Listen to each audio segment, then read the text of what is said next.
Bonjour à tous, bienvenue dans cette édition spéciale de 7 jours en France, un numéro entièrement consacré au tourisme. Ils ont été l'an dernier près de 84 millions à visiter l'Hexagone. La France était donc en 2014 encore sur la première marche du podium des destinations touristiques dans le monde.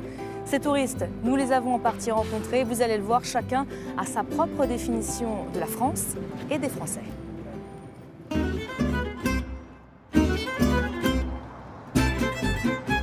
France is beautiful. A place of great food. A great country. Romantic. Yeah, romantic. France is a joy of life.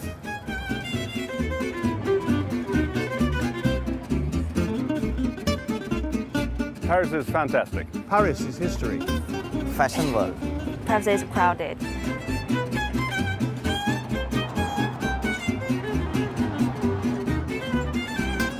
The French, they can be arrogant sometimes. The French people are busy. Very polite. The French are friendly. Maybe. Sometimes.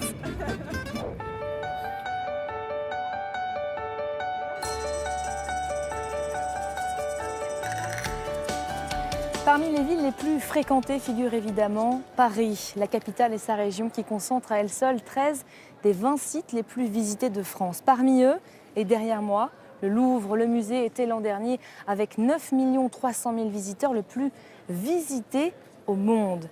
Et les vacances, c'est forcément également des réservations. Réservation des tickets pour s'éviter les files devant les musées, réservation également des restaurants, des logements. À ce niveau-là, les habitudes sont en train de changer. Internet crée une véritable révolution. Damien Coquet. Partir, c'est la première joie qu'apportent les vacances aux citadins prisonniers toute l'année de leurs tâches, de leurs soucis. En France, depuis des décennies, les vacances ressemblent à cela. Les grands départs, plusieurs heures de route, pour rejoindre enfin le bord de mer, le soleil, la plage, le camping. Mais les choses sont en train de changer. En 2015, décider de partir en vacances, cela commence parfois par un coup d'œil sur son téléphone portable et les dernières prévisions météo. Certains sites internet en ont même fait leur spécialité et proposent des destinations au dernier moment en fonction du temps qu'il fait. Quand vous activez le moteur météo sensible, vous voyez qu'il ne reste que les destinations où il va faire beau la semaine prochaine.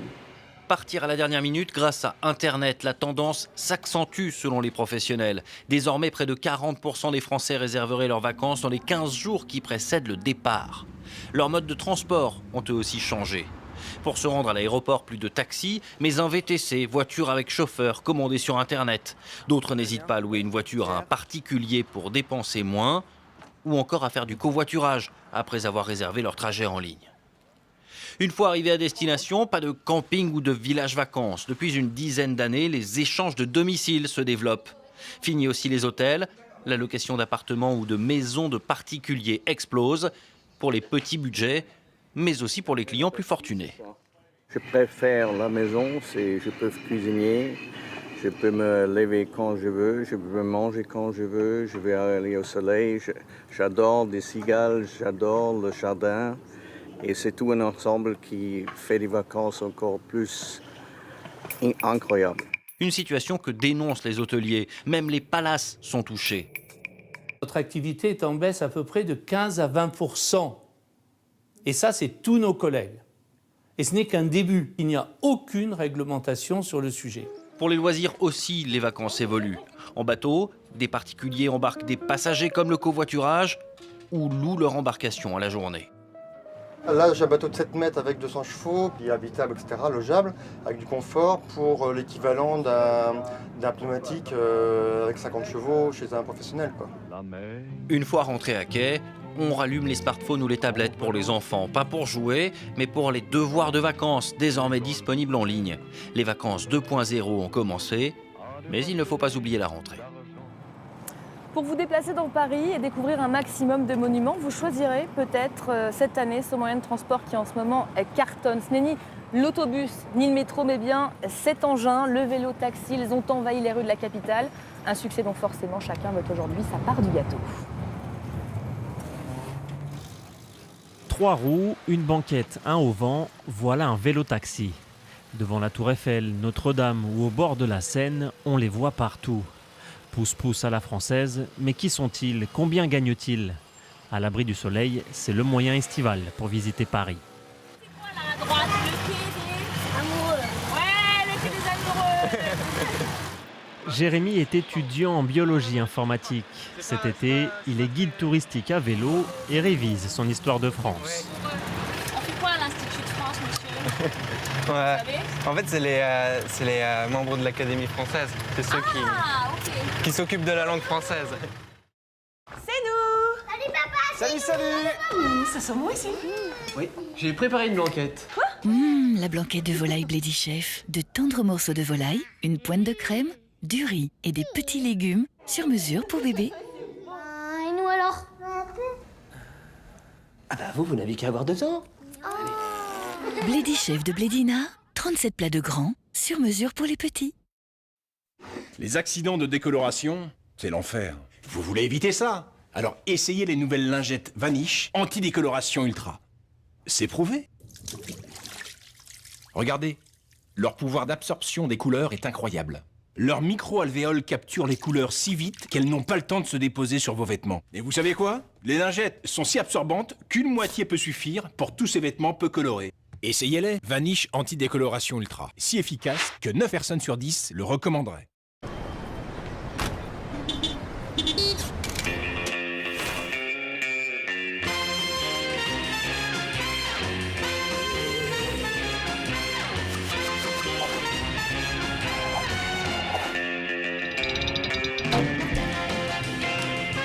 Renault Twingo, agile de corps et d'esprit. Découvrez Renault Twingo à partir de 9 990 €. En une journée, il traverse l'équivalent de 2 fois Paris. Forcément, il a besoin d'un vélo avec assistance électrique. Enfin, c'est ce que je dis à tout le monde, mais ça pèse 120 kg le vélo tout seul. 120 kilos? Oui. Donc je peux pas faire ça tout seul. Ah oui, effectivement. Tarif habituel, 1 € la minute. Mais auto-entrepreneur, il fixe les prix comme il l'entend. Son astuce, gonfler les montants affichés pour laisser place à la négociation. En fait, genre, j'ai fait un tout petit peu plus haut parce qu'il y a tout le temps des gens qui veulent discuter. Son vélo, il le loue à une entreprise. En échange, il accepte de servir de publicité géante. En un mois, il espère gagner 1 400 €. Alors certains ont senti la bonne affaire. Au pied de la Tour Eiffel, un nouveau genre de triporteurs. Eux n'ont pas de publicité, ils sont plus précaires, plus bricolés. Nous les abordons en caméra discrète. Il y a du scotch. Faut tenir là. C'est le patron, c'est pas moi, c'est le patron. Alors ceux-là sont-ils vraiment légaux? Selon la police, ce sont souvent des sans-papiers. Leurs revenus ne seraient pas déclarés et surtout, leurs clients ne sont pas bien assurés. Vous avez une assurance? Oui. Mais quand on y regarde de plus près... Ah, c'est que pour le vélo? Oui. C'est que pour le vélo. Mais si moi, je me fais mal? C'est pas grave, madame. Moi pas parti. C'est chaud. Pousse-pousse officiel ou non, aux abords des lieux touristiques, il leur est interdit de stationner, de s'arrêter ou même de chasser les touristes. Pourtant, ils ne s'en privent pas.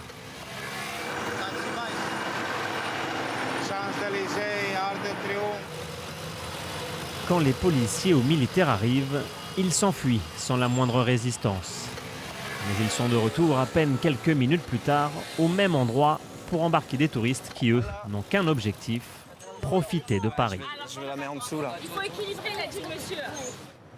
Vous en avez maintenant assez vu et vous voulez tourner la page de l'ivresse parisienne. Aucun souci, la France et ses nombreuses ambiances vous tendent les bras. Mais pas question en revanche, comme 50% des touristes, de choisir les traditionnels points de chute Rhône-Alpes et Côte d'Azur.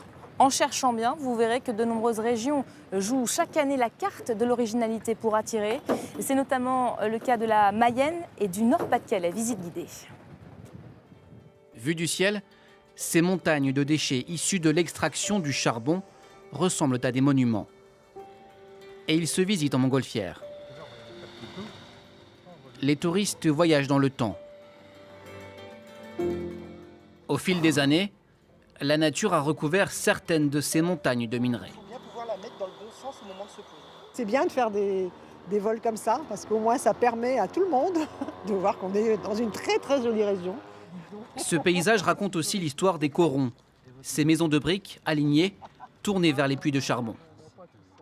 Avant, on avait l'impression de voir des cités sales, un peu dégradées. Et avec les rénovations qui ont été faites, les façades sablées, les toitures refaites, on retrouve quelque chose de beaucoup plus beau, beaucoup plus sain. Jean-François Caron incarne cette révolution culturelle.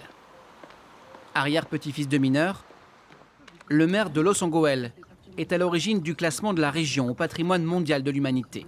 Il y a quelque chose ici, un peu comme on va retrouver aussi dans certains endroits dans le monde rural ou en montagne, il y a quelque chose ici qui a une force, quoi, qui a des messages à faire passer. Et les investisseurs sont en train d'arriver. Derrière ces façades, il y aura un hôtel 4 étoiles dans 2 ans, en face du Louvre-Lens, inauguré en 2012, et succès immédiat. C'est par ici qu'entrent les 500 000 visiteurs annuels du Louvre et puis la future entrée de l'hôtel. Donc on a 200 mètres à faire à pied, c'est à proximité immédiate. Malgré ces trésors, le bassin minier n'est pas la plus courue des destinations. Mais d'autres sites tentent de l'imiter. Par exemple, à Laval, en Mayenne. Moins connue des touristes, elle dispose pourtant d'atouts. Et Adeline Hong l'a bien compris. Cette jeune chef d'entreprise vise le marché chinois. Ces photos du département doivent attirer une nouvelle clientèle. Ce qui peut être intéressant ici, par exemple à Laval, c'est la possibilité de parcourir une ville pleine d'histoire. Donc c'est chargé de culture. Et à quelques kilomètres, elle a déniché une pépite.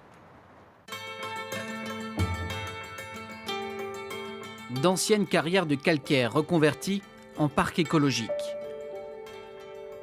Sur 70 hectares, une piscine naturelle et des lacs d'eau transparente. Cet ancien site industriel envahi par la végétation a retrouvé une seconde vie grâce à 2 amis d'enfance.